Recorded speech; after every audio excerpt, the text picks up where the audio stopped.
this corner, one of the most pitiless landscapes in the world, the arid Australian outback. In this corner, one of the most resilient survivors in the world, the red kangaroo. With skills shaped by millions of years of evolution, this time it's brought a knockout punch, a devastating drought. As thousands succumb to dehydration and starvation, one remarkable kangaroo may be on the ropes. Can he make it through hell on earth? Or is this one fight even the red kangaroo can't win?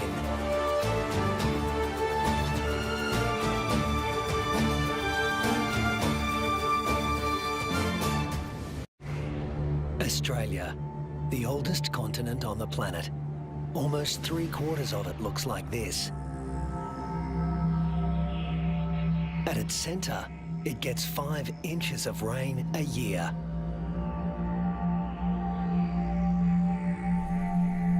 The mercury can hit 110 degrees Fahrenheit. But the hardest part for those who live here is the climate's unpredictable personality. This is a place where there are no true seasons, only moods.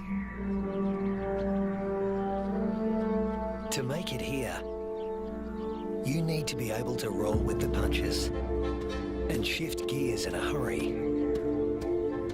The acknowledged master of that art in the Australian outback is the red kangaroo, the largest marsupial in the world.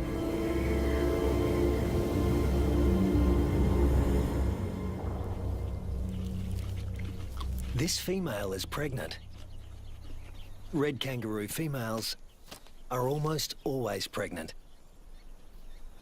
They've evolved to adapt their reproductive systems to the unpredictable whims of the environment.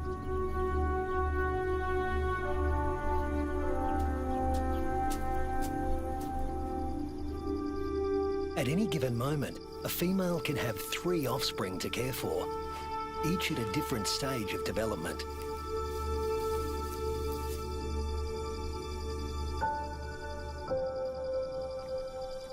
This is number 1, the peanut.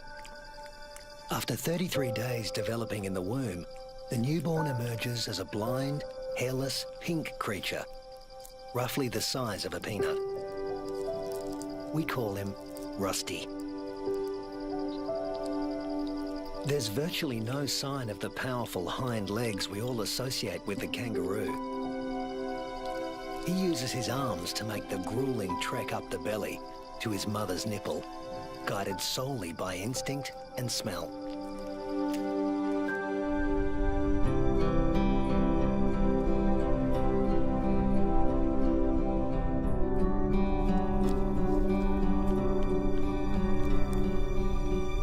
Almost immediately, the female goes into heat again, releasing hormones that stimulate ovulation.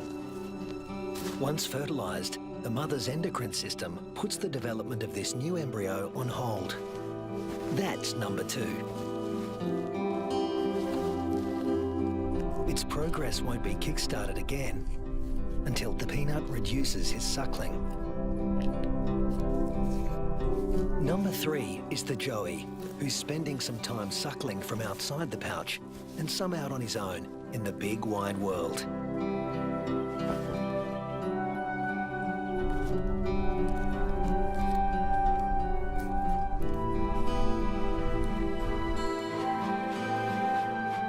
The female is a living assembly line of young at various stages of development.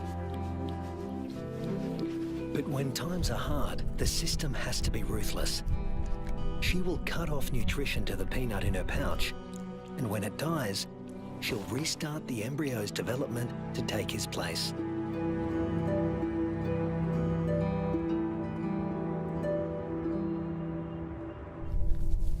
Rusty's developing nicely. He's beginning to resemble something like a baby kangaroo.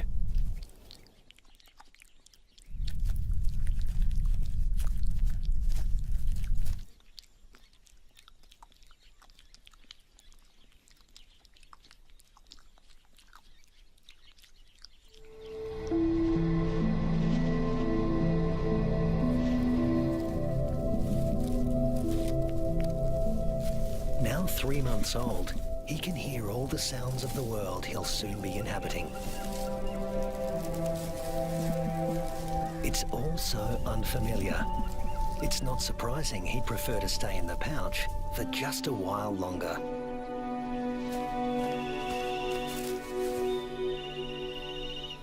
There's plenty of...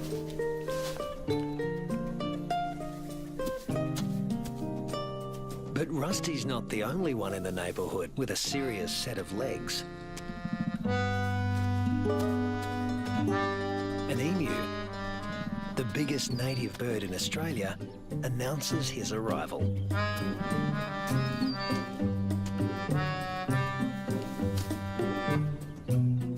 His skirt of feathers absorbs 80% of solar radiation, leaving the skin underneath cool. And this dad needs a cool head. In the emu world, dads take on all parental responsibility. The chicks will be under his wing for 18 months. Not exactly the red kangaroo way. Males are pretty much deadbeat dads. They leave as soon as the young are conceived. Rusty also still relies on his mother for food and protection, so he tends to stay close. But apparently he's also got an independent streak. Maybe there's even more fun out there. Soon he leaves the rest of the mob and is in uncharted territory. Not a good place for a baby kangaroo to be.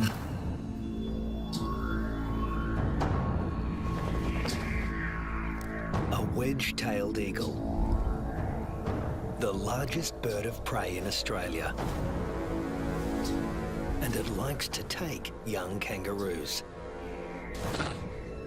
Mum realises she doesn't know where Rusty is. But the eagle does.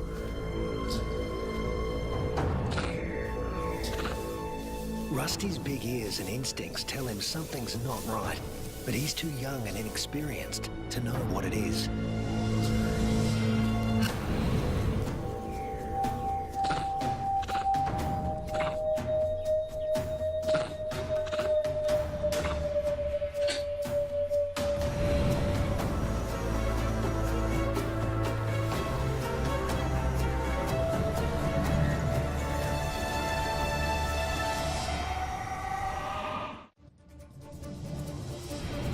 No sooner has Rusty left his mother's side than he's in trouble. With the bone-crushing power of her talons, the eagle could seize Rusty and drag him to his death. But suddenly, there's a flurry of panicked activity nearby. A rabbit is running for its life.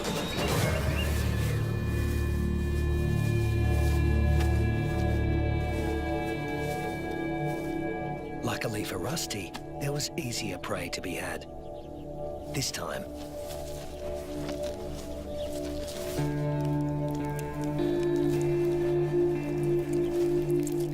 red kangaroos and wedge-tailed eagles share the same territory. And when the eagle has a chick to feed, the hunting never stops. More than 10% of the eagle's diet is kangaroo.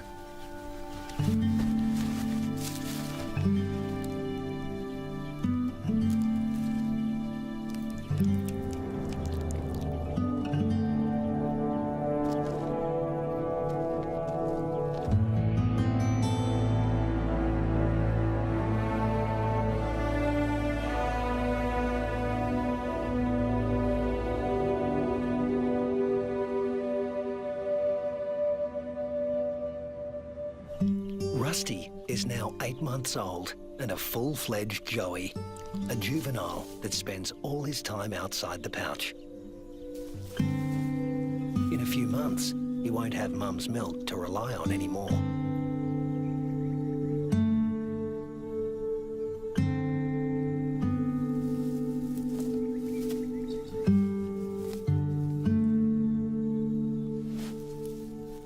mother will start tapering off his milk supply because there's another bun in the oven and it needs the nutrition.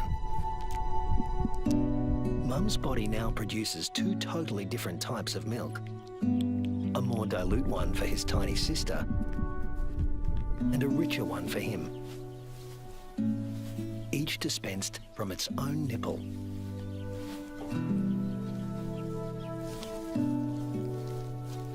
But males like Rusty are about 10% larger at weaning than the average female and are heavy drinkers.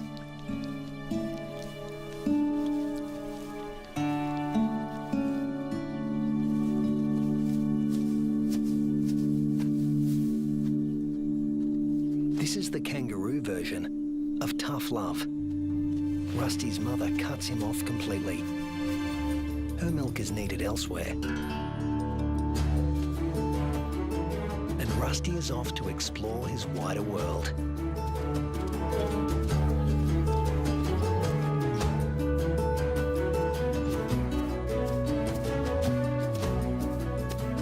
Before long, he happens on another group of kangaroos. These are grey kangaroos, smaller than reds and more suited to areas where the climate is relatively predictable. They don't conserve water as well as reds and prefer the shade of the wooded areas on the desert's edge. Rusty is apparently a new experience for them as well. It's like a get-together with distant relatives you've heard of but never met. Slightly awkward.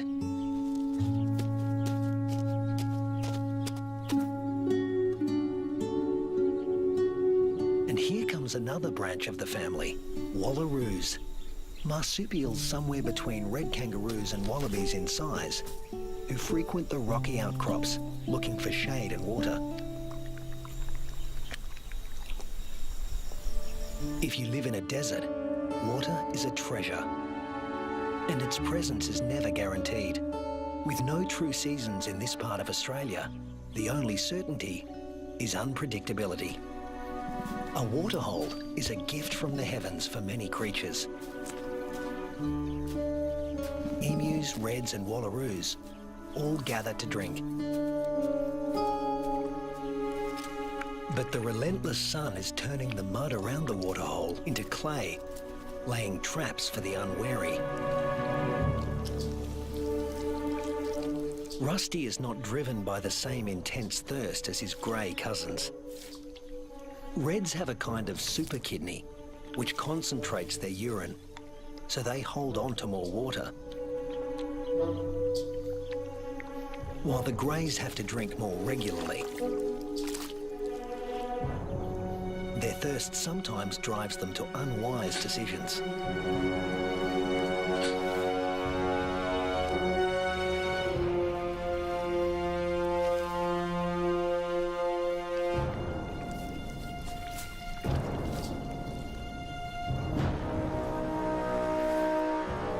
This young grey is in trouble, deep trouble, and he's drawing some unwanted attention.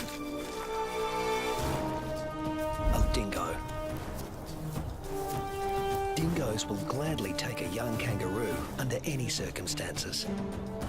A joey stuck in the mud and unable to flee, that's just too good to resist. The other kangaroos can't help him. His fate is sealed. Even at the tender age of 18 months, Rusty has the good sense to get out of Dodge in a hurry. Now he's on the road again, in search of a good meal. He's still an adolescent, and burning through energy at a faster rate than an adult.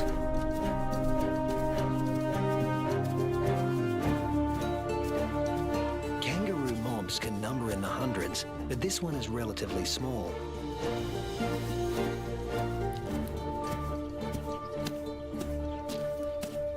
And Rusty's appearance on the scene has caught another male's attention. They're around the same size and the same age, perfect sparring buddies. Game on. But But this isn't a life or death battle.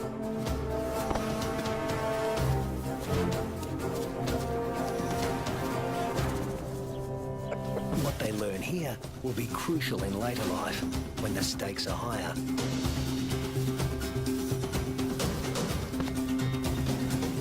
Long arms for wrestling win fights, and females want winners.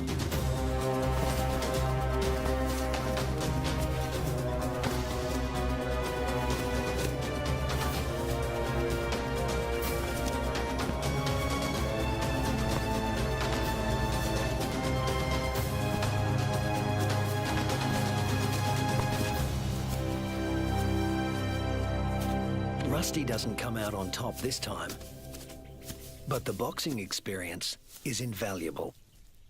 At this age, the learning curve for a kangaroo is steep and full of surprises. A sudden rustle in the dry grass spooks the gang he's hanging out with.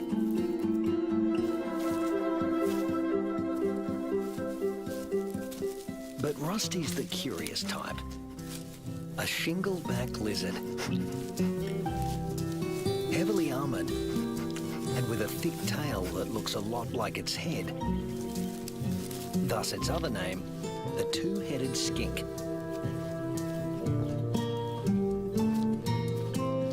Rusty wants to know what he's supposed to do with this. Make friends? Try to box with it? Eat it? The lizard doesn't seem suitable for any of these activities. And Rusty eventually gives up on the relationship.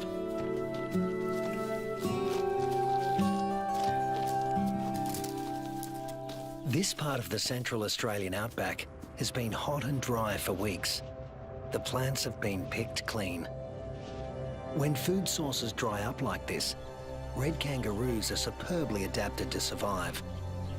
Still, even they can't live without water. But something is happening 100 miles away.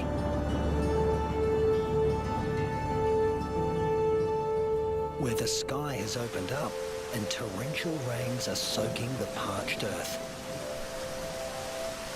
These waters will end up in the Channel Country and be funneled inland hundreds of miles away from their origin. The channels are dry now, but because the region is low-lying, they won't be for long.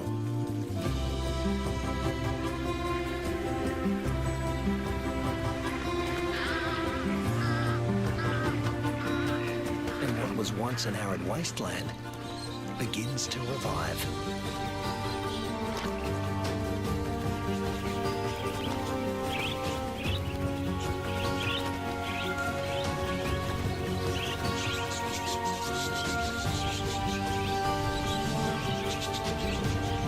From the swirling flocks of budgerigars to the dingo mum and her pups, all are drawn to the life-giving waters. The young eagle flexes its new feathers. And a young kangaroo celebrates in her own playful way.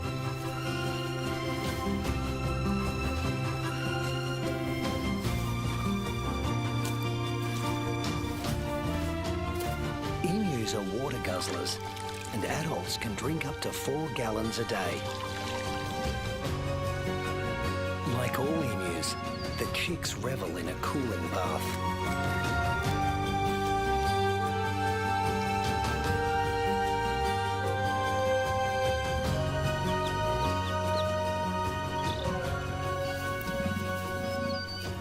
There are some 500,000 emus roaming around the outback, browsing on fruits and seeds. And what's good for the emus is also good for the rest of the ecosystem.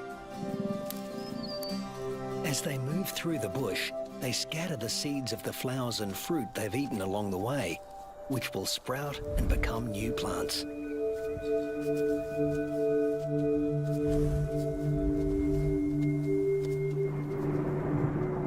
The weeks turn into months. Rusty Red kangaroos are built to get where they want to go. Unfortunately, sometimes, especially when they're inexperienced, they get someplace they really don't want to be.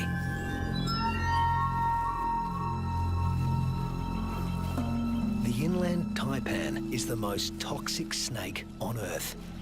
There's enough venom in one bite to kill 100 full-grown men.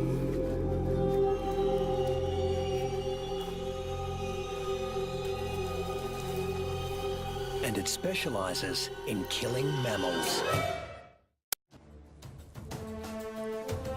The Australian desert is the kingdom of the reptiles, but kangaroos know too well to leave all snakes alone.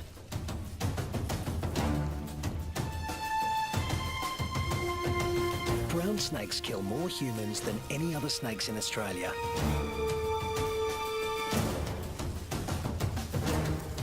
But it's not the biggest reptile in the neighbourhood. This is. The parenti, reaching 8 feet long, venomous and fast on its feet. A large parenti will eat a small kangaroo.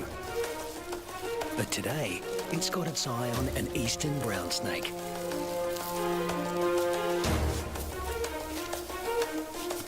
The forked tongue of the parenti follows the brown snake's chemical scent trail and leads him to an abandoned burrow. A burrow with only one entrance. With a parenti in the picture, a sanctuary can easily become a death trap.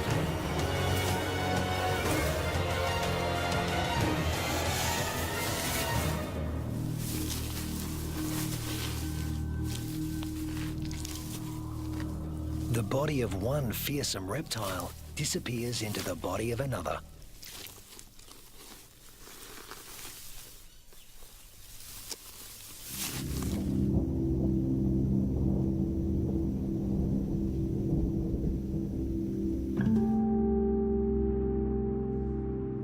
The months roll on, and Rusty has grown in both size and experience. He weighs 150 pounds now and has dozens of sparring matches under his belt. Today, he finds himself with a mob he's met before. The one with the tough male who intimidated him last time.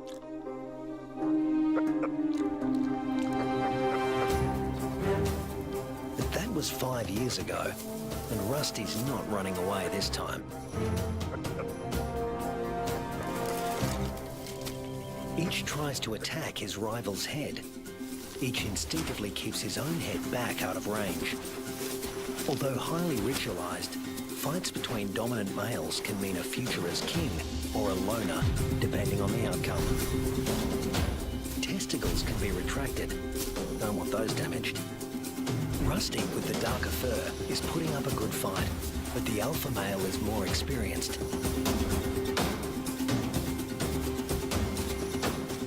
Females don't care who wins, just so long as he's got good genes. But Rusty is younger than his opponent and in top fighting form.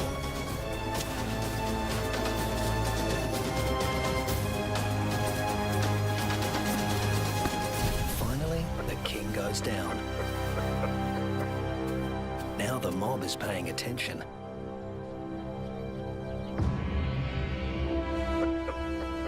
Rusty's the top male now, and to the victor go the spoils.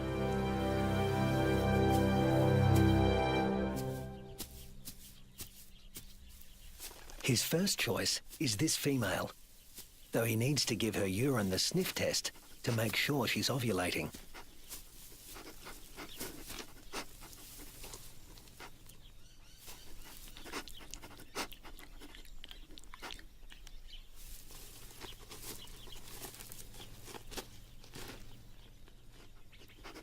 She's ready.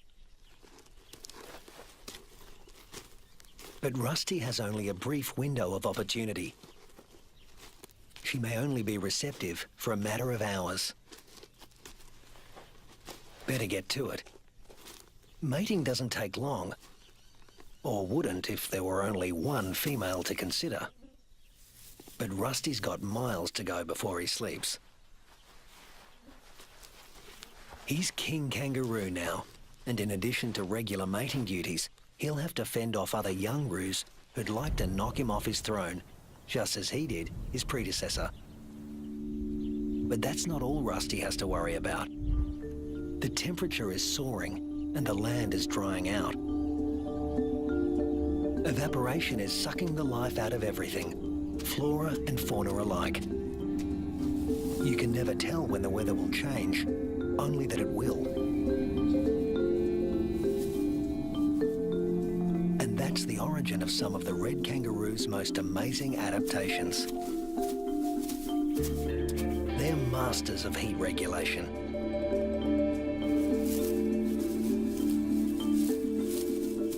The fur on their backs reflects about 30% of incoming heat and keeps their skin cool, the blue parts of this thermal footage. Spreading saliva over their forearms cools the blood, which has been brought close to the skin surface via a dense cobweb of capillaries.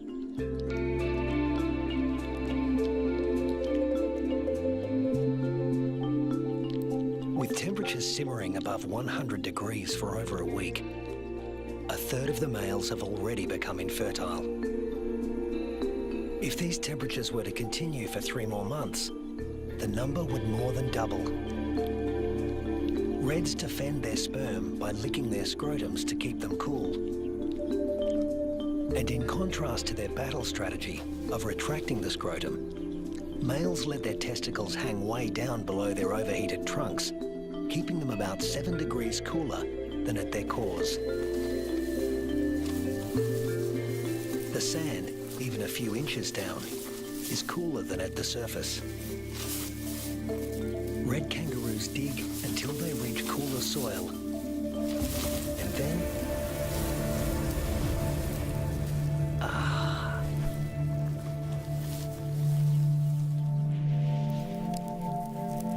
It hasn't rained in months now. The dry, dead grass offers Rusty no nourishment. But then... Unfortunately, these are dry electrical storms. No rain will come from them. But something else will. Something worse than hunger.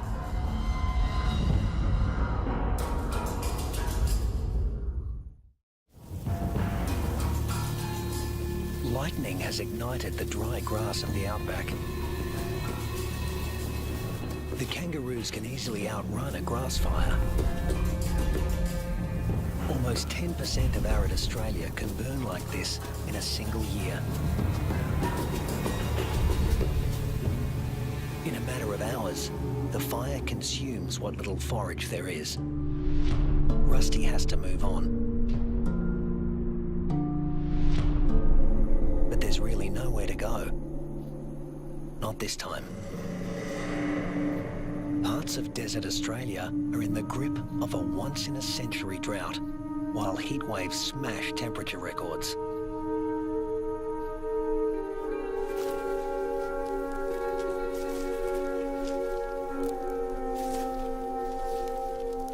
Nothing that lives here has ever experienced anything like it, Rusty included.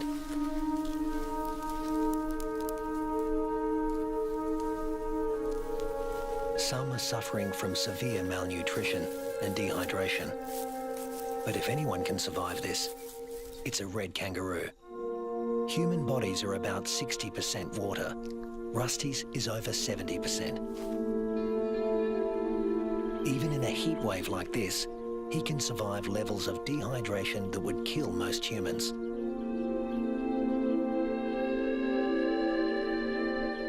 Reds only sweat when they're on the move.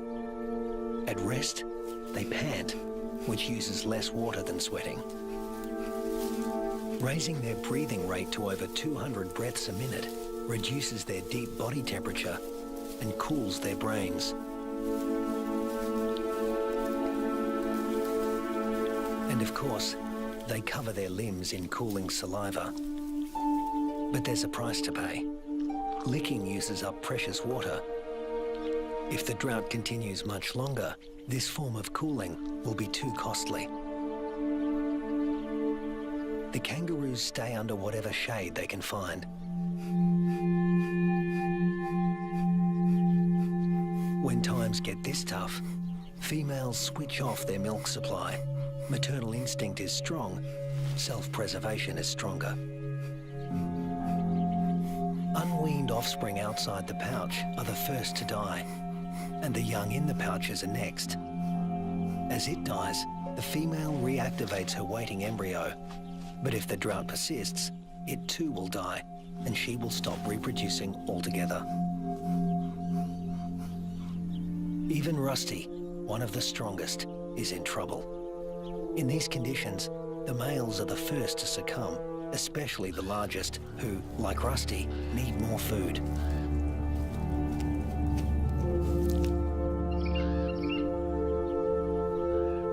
The demise of the red kangaroos is the wedge-tailed eagle's bounty.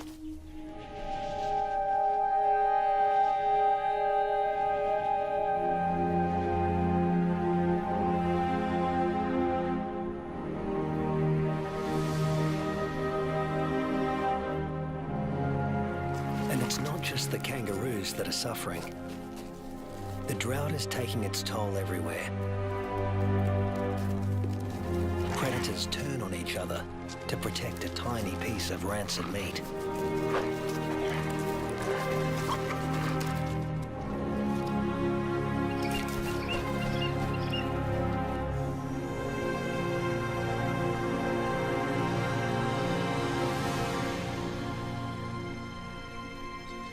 This is the last remaining waterhole.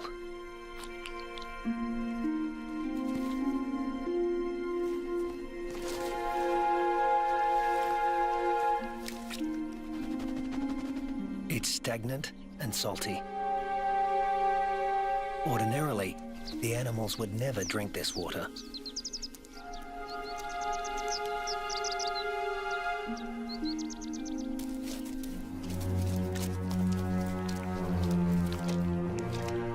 But desperation drives them. The drought makes for uneasy bedfellows.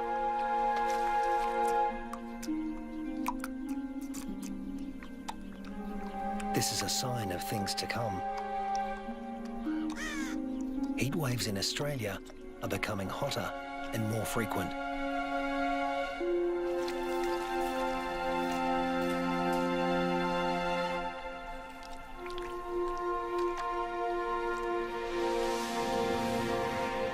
The intense dry heat continues and the casualties mount. Among them are many of Rusty's offspring. In some parts of these desolate lands, drought can kill 8 out of every 10 kangaroos.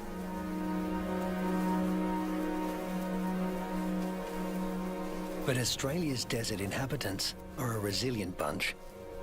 After all, these may have been the hottest temperatures for the last 100 years.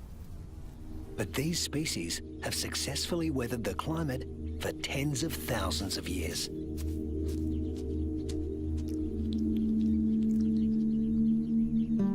And Rusty is still here, conserving his energy and biding his time. A change is going to come. It always has. After 12 months of merciless drought, the landscape is dotted with the remains of those that couldn't hang on any longer. But in the Australian outback, all bad things come to an end. Eventually. Thunderclouds are gathering in the distance. Rusty seems to sense a change in the weather. Somewhere there is rain, and where there is water, there will also soon be food. He just has to get there.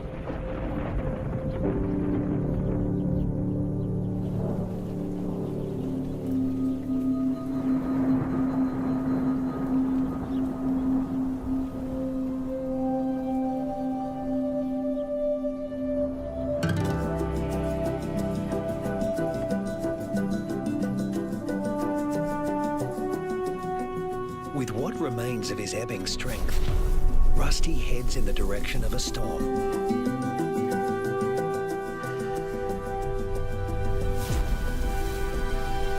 As do the other red kangaroos that have made it this far.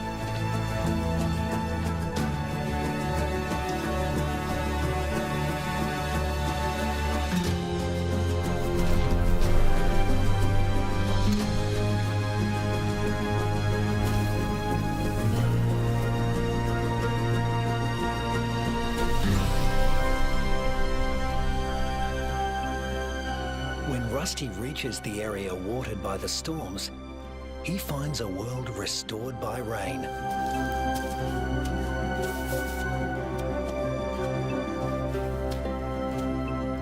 Plenty to eat, plenty to drink.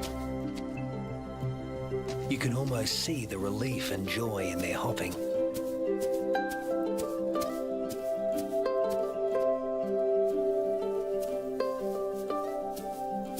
They will stay here and take in the nourishment.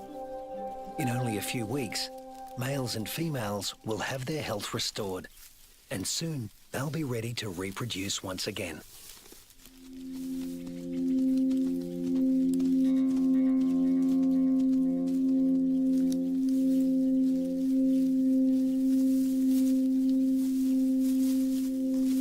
But before that can happen, they have to make it through this. A pack of hungry dingoes.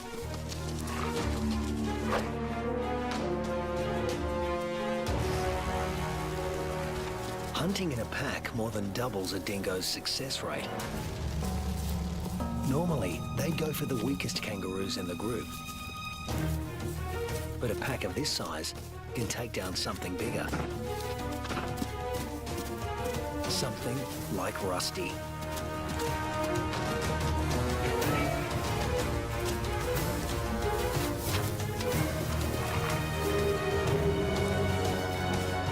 Luckily, his strength is completely restored, and he can travel at full tilt.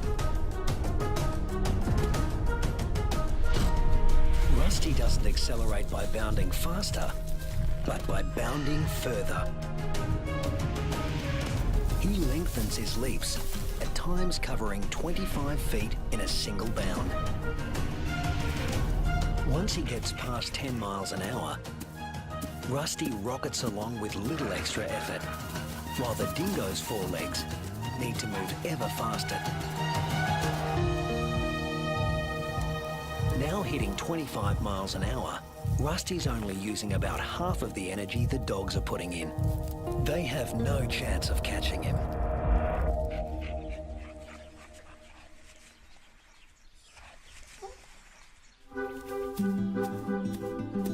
Now Rusty can turn his attention to replacing the offspring lost to the drought.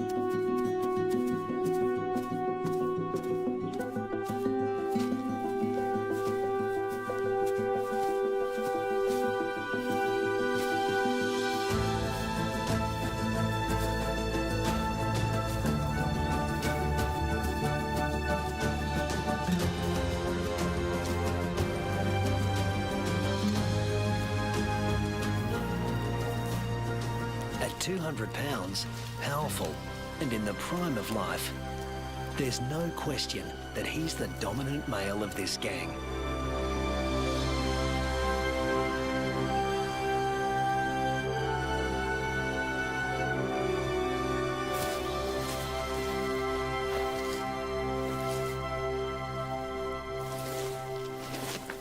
The young he fathers will need an advantage to survive a world as harsh and unpredictable as this one.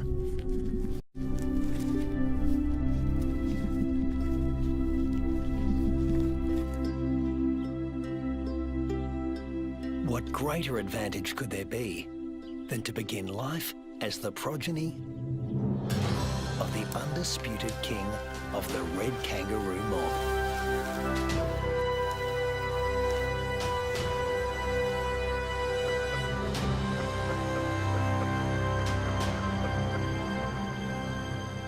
To his mother's nipple, guided solely by instinct and smell.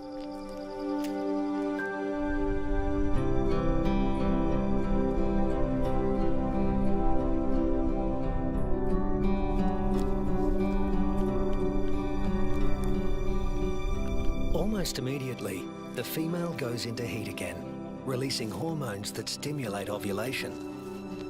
Once fertilized, the mother's endocrine system puts the development of this new embryo on hold. That's number 2. Its progress won't be kick-started again until the peanut reduces his suckling. Number 3 is the joey, who spent...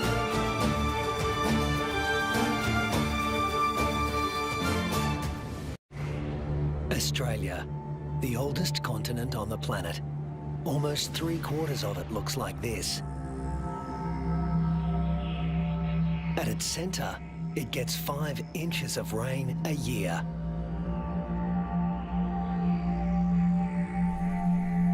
The mercury can hit 110 degrees Fahrenheit. But the hardest part for those who live here is the climate's unpredictable personality.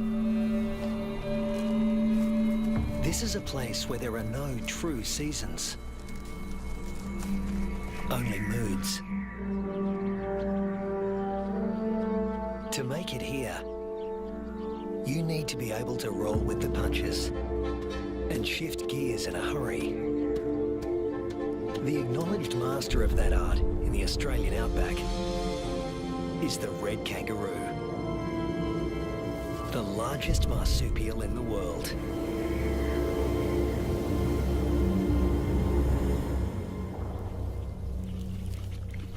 This female is pregnant. Red kangaroo females are almost always pregnant. They've evolved to adapt their reproductive systems to the unpredictable whims of the environment.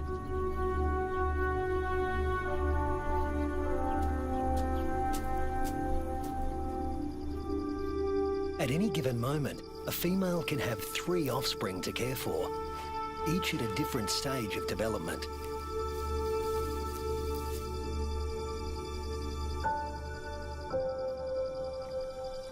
This is number 1, the peanut. After 33 days developing in the womb, the newborn emerges as a blind, hairless, pink creature, roughly the size of a peanut. We call him Rusty. There's virtually no sign of the powerful hind legs we all associate with the kangaroo. He uses his arms to make the grueling trek up the belly. In this corner, one of the most pitiless landscapes in the world, the arid Australian outback. In this corner, one of the most resilient survivors in the world, the red kangaroo.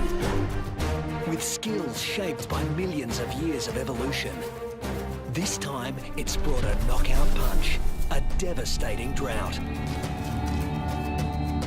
As thousands succumb to dehydration and starvation, one remarkable kangaroo may be on the ropes.